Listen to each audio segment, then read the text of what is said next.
Good morning. Welcome again to Morning Devotions, and thank you again for our time together. Looking forward to seeing you in candlelight, so it's Merry Christmas.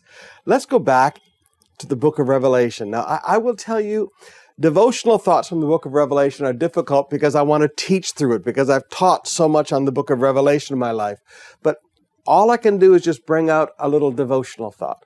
So here's a thought for you today from Revelation chapter 14. We'll begin reading with verse 9.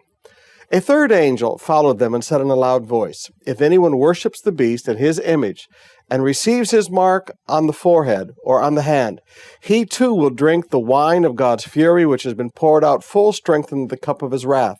He will be tormented with burning sulfur in the presence of the holy angels and of the Lamb.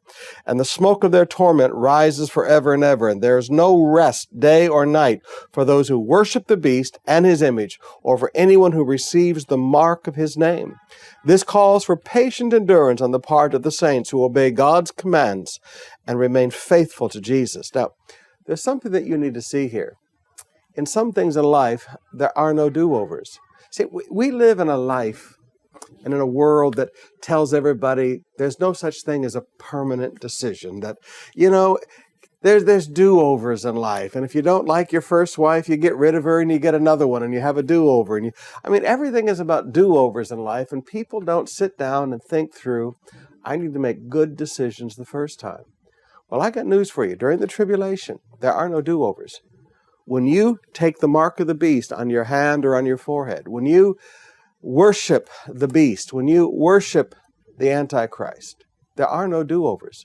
Once you start down that path, your fate is determined, and it will be eternal fires of hell for all eternity. Now you can get mad at God if you want about that, but excuse me, God is God. He's not only a God of love and grace and mercy, He's also a God who is a holy God.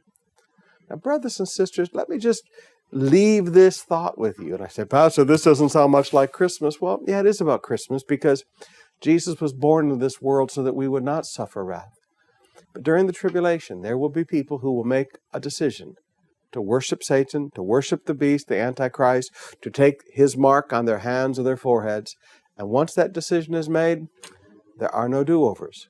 The principle is simply this: learn to make right decisions the first time. As my father used to teach me as a young boy, measure twice, cut once.